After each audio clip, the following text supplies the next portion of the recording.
తెలంగాణ రాజకీయాల్లో హరీష్ రావు మంచి గుర్తింపున్న నాయకుడు. ఆయన మంచి మాటకారి. కేసీఆర్ తర్వాత కేసీఆర్ అంతటి వాడు హరీష్.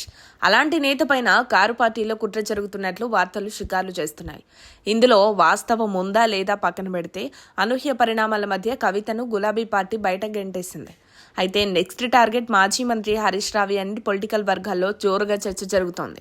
పార్టీలో ఎవరైనా కీలక నేతగా ఎదిగినా, కేసీఆర్ తర్వాత ఫలానా అనే ప్రచారం జరిగినా టార్గెట్ కావడం ముందు నుంచి జరుగుతున్నదనే విమర్శలు సర్వత్రా వినిపిస్తున్నాయి.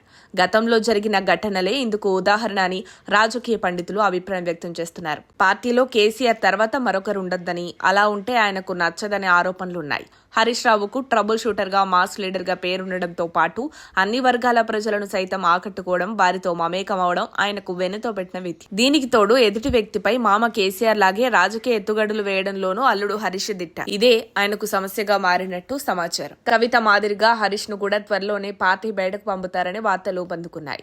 2001లో తెరాస పార్టీని స్థాపించిన తర్వాత నాడు హైదరాబాద్ లో కీలకంగా ఉన్న ఆలే నరేంద్ర పార్టీలో చేరారు. కీలకంగా పనిచేశారు. అయినప్పటికీ కేసీఆర్ ఆయనకు చెక్ పెట్టారు. ఆ తర్వాత కూడా పార్టీలో ఎవరైతే కీలకంగా పనిచేసి మంచి గుర్తింపు పొందుతున్నారని తెలియగానే వారిపై వేటు వేస్తూ వచ్చారు.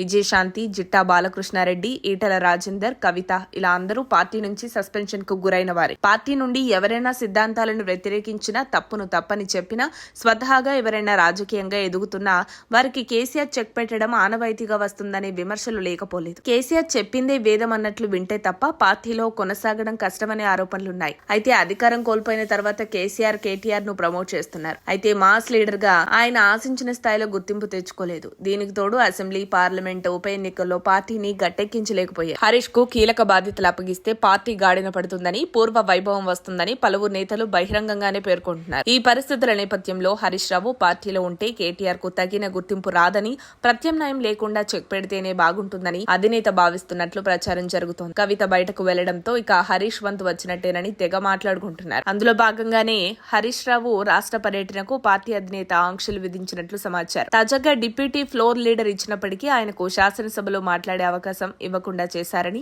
కేవలం పేరుకే బాధ్యతలిచ్చి చెక్ పెట్టారని ప్రచారం జరుగుతోంది. కేసీఆర్ ఆదేశాలతోనే హరీష్ ను సభలో ఉండకుండా ఓ మాజీ మంత్రి బయటకు తీసుకువెళ్లారని ప్రచారం జరుగుతోంది. ఒకవేళ మాట్లాడితే క్రెడిట్ ఆయనకే దక్కుతుందని, అలా చేస్తే కింగ్ మేకర్ అవుతారని, ప్రజల్లో సైతం మరింత ఇమేజ్ పెరుగుతుందని భావించి సభ నుంచి వాకౌట్ చేయించారని గులాబీ వర్గాల్లో గుసగుస వినిపిస్తోంది. హరీష్ రావుకు చెక్ పెట్టాలనే ఉద్దేశంలో భాగంగా అధిష్టానం నిర్ణయాలుంటున్నాయని పీఆర్ఎస్ నేతలు తెగ మాట్లాడడం విశేషం. ఇదే జరిగితే హరీష్ పలువురు ఎమ్మెల్యేలతో కలిసి పార్టీ మారటమా, కొత్త పార్టీ పెట్టడమా, ఏం జరుగుతుందో అంతు చిక్కటం లేదని రాజకీయ పండితులు అభిప్రాయపడుతున్నారు. మరిన్ని అప్డేట్స్ కోసం మా కాయ్ టీవీని సబ్స్క్రైబ్ చేసుకోండి.